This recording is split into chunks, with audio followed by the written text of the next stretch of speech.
This one's called Caution. This made me question humanity. True crime documentary. Story of Lisa Holm, a loving and intelligent 17-year-old girl, a young woman that was spreading her wings and entering the bigger world. But then she vanished, seemingly into thin air. But with no enemies and in a safe location, where could Lisa have gone?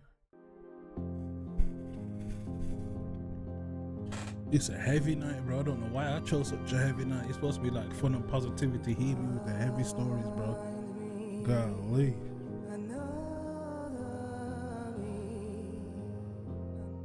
Viewer discretion is advised for this educational documentary. Welcome or welcome back to Dark Case Documentaries. I bring you true crime, disturbing stories and other things that you may later regret knowing with regular uploads every week. Please do join the quickly growing, incredibly supportive Dark Case family by hitting subscribe now and turning on notifications. Remember, choosing to be kind can save a life in many ways. Thank you so much for choosing to be here with me. Our love and respect goes out to all those that knew and loved Lisa and all those affected by this case. I need that screen.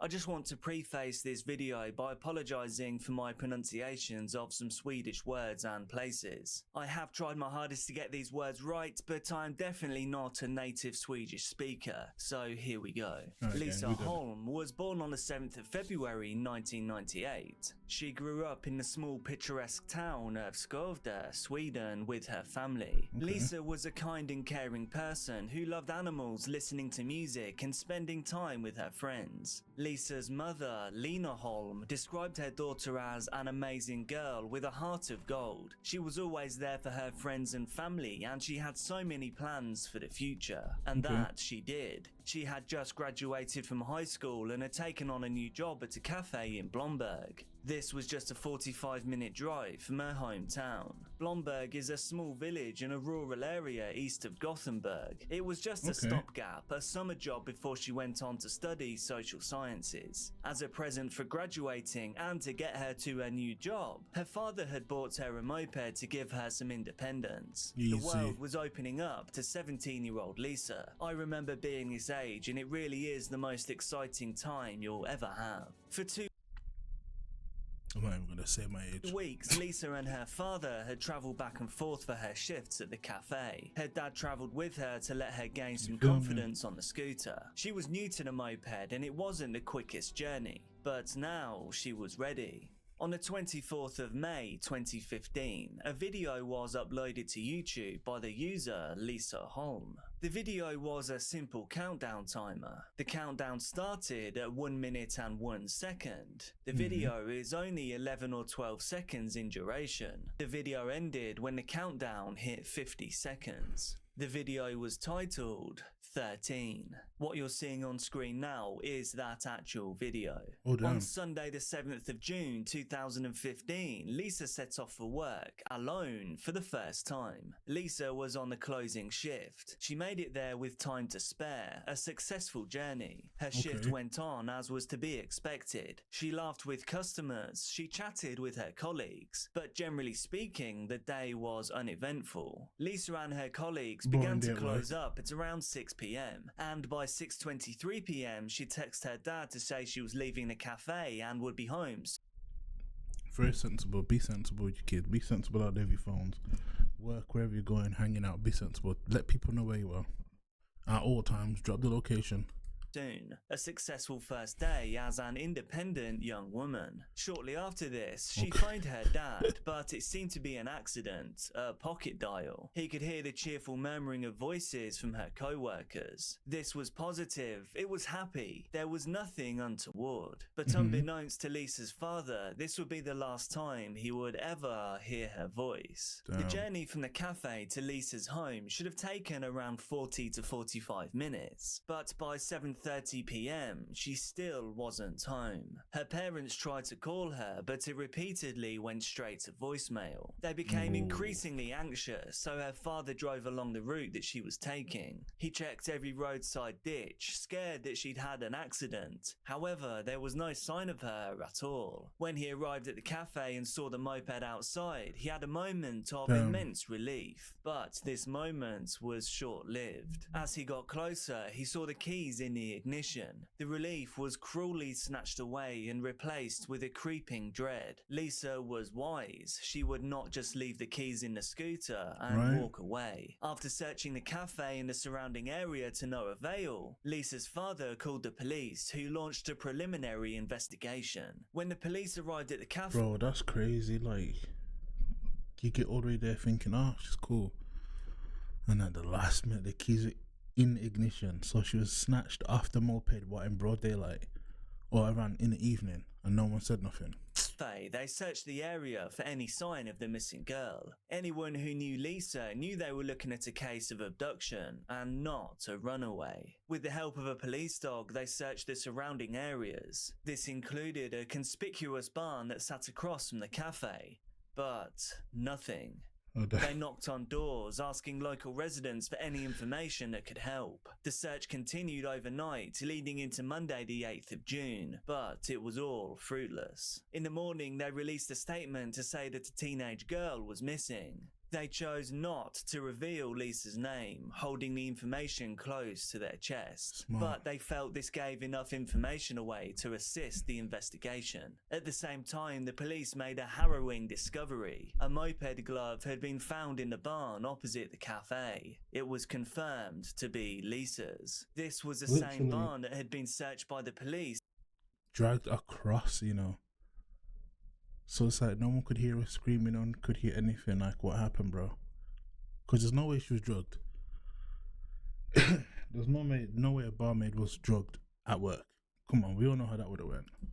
In the search dogs the nights before. Strangely though, nothing had been found during those initial searches. The glove had been handed in to the police by the landlord of the Blomberg estates. He said that it had been found by farm workers who had gone into the barn to begin their work that morning. Unfortunately, the chain of custody for the glove was not entirely reliable. This essentially invalidated any forensic evidence that could have been taken from it. But the discovery of the glove changed the course of the investigation. The investigation was consequently upgraded. This allowed authorities to make use of all resources available to them. This meant more officers, larger search parties, and more manpower. Officers established a command center at Kelby Sports Ground near the cafe, and quickly more traces of Lisa were discovered. A few hundred meters south, officers found what appeared to be the contents of her pockets: a mobile phone case, 2 old receipts, a used metro ticket, and a smashed mobile phone screen. With some solid progress finally coming, all the items were identified as Lisa's by her parents. These items were found on a small gravel... How did she get sniped up, bro? Let me guess, no security cameras, no nothing from the bar, just road off the beaten track. Bro. If you weren't a local, you probably wouldn't even know that the path existed. The discovery of the smashed mobile phone confirmed the police's worst fears. One of the first ports of call was to trace a teenager's movements using her cell phone. But when they triangulated her phone on the day of her disappearance, they reached a dead end. Lisa's last known location was at the cafe, but there was no activity after she left. This told investigators that she may have been told to switch off her mobile, or more concerningly, it was taken from her so that a captor could destroy it. With a smashed screen found, things weren't looking too good. Lisa's family, friends, and 2 colleagues were interviewed, but no new leads were found. Lisa was just a normal 17-year-old girl from a small town. There was simply no one that anyone could think of that would want to do her any harm. On the very next day, Tuesday the 9th of June, more evidence was found. Her driver's license and house keys. But still no Lisa and no indication of where she could be. The search teams emptied mineral wells, they scoured buildings and waded through farmlands, all in the hopes of finding anything that could point them in the right direction. But time was quickly running out. The chances of someone being returned home safely were exponentially lessening as the days drew on. The police and the family made the call to release Lisa's identity to the public on Wednesday the 10th of June. After this press conference, almost 1,000 people flocked from across Sweden to help aid the search. To this day, this search party for Lisa is the largest Sweden Pause. If that's the case.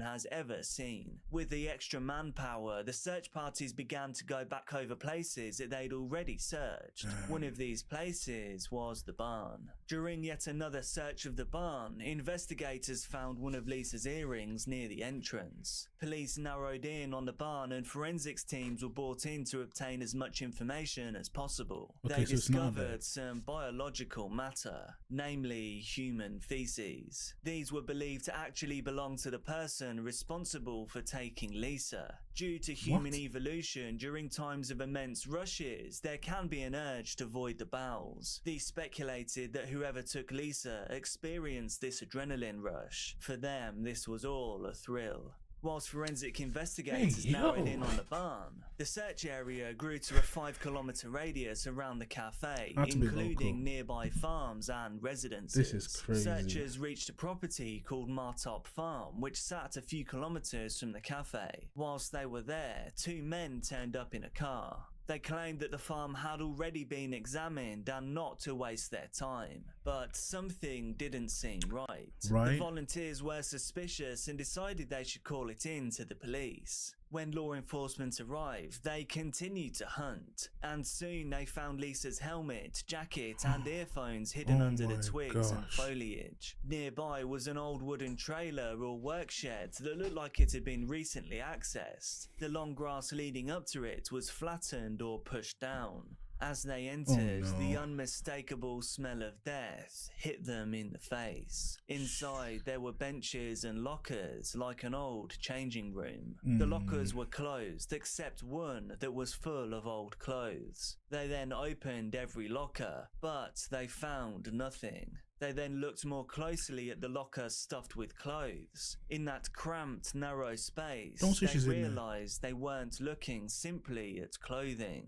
Instead, they had found Lisa, stuffed into the locker, no longer breathing. She was only half dressed and had a rope around her neck. Duct tape was over her mouth and her nose. On Friday the 12th of June, the police... Bro, what is wrong with people in this world, bro? Golly. And she was only... So she put her helmet on. She sat on a bike. Boom. Helmet was already on. So she didn't even hear them approaching. She didn't even have no peripheral vision. She just jumped on a bike, ready to go home. Probably accidentally called her dad. Getting ready to go. Boom. Snatched. Visor. She couldn't do anything. That must have been terrifying. Stormed the house at Martorp Farm. They arrested a 25-year-old man, his wife, and his brother, Nerijus Belavicius, his brother, Ivarus, and Nerijus' wife. The Lithuanian brothers worked as labourers on Martorp Farm and also in the barn by the cafe. Their house led directly onto the gravel road where Lisa's belongings had been discarded. It was between the farm and the barn. They all denied any involvement in Lisa's case and they acted as alibis for each other. The barn was inspected once again amid growing criticism that the police had not been thorough enough. This barn wasn't just one wide open space. There were several rooms, including an office and a milking room. The office had a large window with a clear view of the cafe. From it, anyone in there could see young waitresses coming in and out, serving customers. In that office was evidence of self-gratification on the wall by the window. Stains, if you will. After these stains were tested for DNA, they were found to be a positive match for Nerijus. Disturbingly, Lisa's co-workers from the cafe later recalled seeing one or both of the brothers staring at them from that window. window. In the Oh milking my room, gosh, there was a bro. pipe sticking out of the wall with a rope on it. This later tested positive for Lisa's DNA. This is where she is thought to have taken her final breaths. Police now piece together Why? the gruesome timeline. Nerejuice pulled up in the car just as Lisa was getting on her moped. See? It is likely that he grabbed her and dragged her into the barn. To silence her, he used duct tape. He then suspended her from a pipe in the milking room. The attack was most likely carnally motivated. Although an autopsy determined that Lisa hadn't been violated, male fluids were found on all of her clothes and in the barn. Investigators believe that Nerejuice had gotten so aroused that he gratified himself as Lisa was taking her final breath. He then took her body to the trailer on Martup Farm and put her in the locker, disposing of her belongings along the way. It was a senseless attack and an even more senseless disposal. However, his alibis were concrete. Oh wait, Look at this guy. no they weren't. Brother Ivorus folded like a glass bedsheet.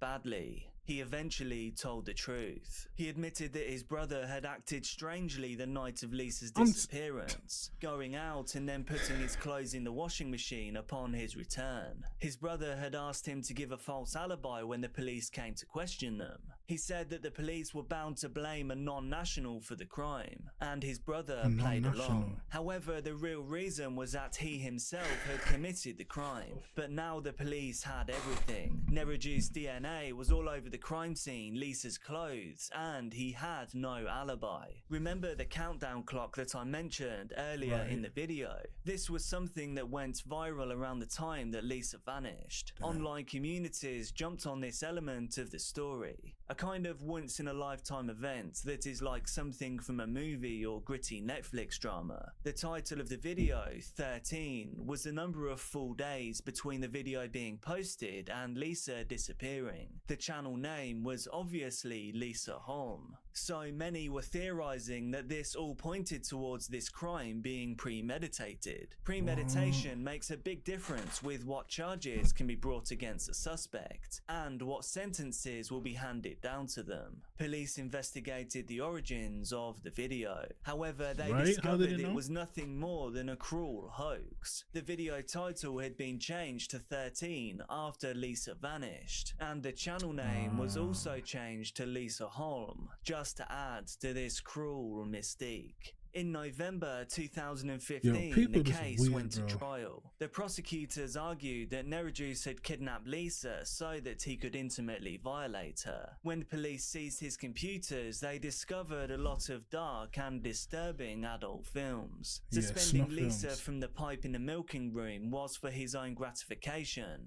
trying to reenact the films on his computer. And then after the fact, once he'd had what he wanted, he tried to hide what he had done. It was hard to argue against the concrete facts, against the evidence. But strangely, his defense tried to push the blame onto his younger brother. They said that he had planted the evidence. They argued that there was no DNA found in the car, so how could he have transported the body? That is a valid argument, but thankfully one that didn't hold up against the mountains of evidence stacked against him. He denied ever having met Lisa at all, saying, "I have not ever met this girl. I have only seen her picture. I know how difficult it is for the family and I suffer with them. I myself am a father." No DNA of Ivorus was found. He couldn't be placed anywhere near Lisa. On the 17th of November 2015, a verdict was reached. Nerejuice Belivicius was found guilty. He was sentenced to life in prison for his crime. The monster who took the beautiful and kind Lisa would spend the rest of his life in prison. It just turns out that the rest of his life wasn't very long. On the 3rd of August 2022, Nerejuice was jabbed in the neck with a sharp implement by another inmate. This is no justice for the pain he caused the family and friends. This is the perfect justice. What we're talking about, shaved in the neck. This is what them freaky frog niggas deserve, bro. Of Lisa Holm, but they can Hit me rest that. assured he will You feel never me? be able to do anyone else harm ever again. Yeah, Do you think yeah, that the yeah. punishment fitted the crime here? What do you think could be done to avoid something like this happening again in the future? Let me know down in Absolutely. the comments. Please do hit like if you appreciate what I'm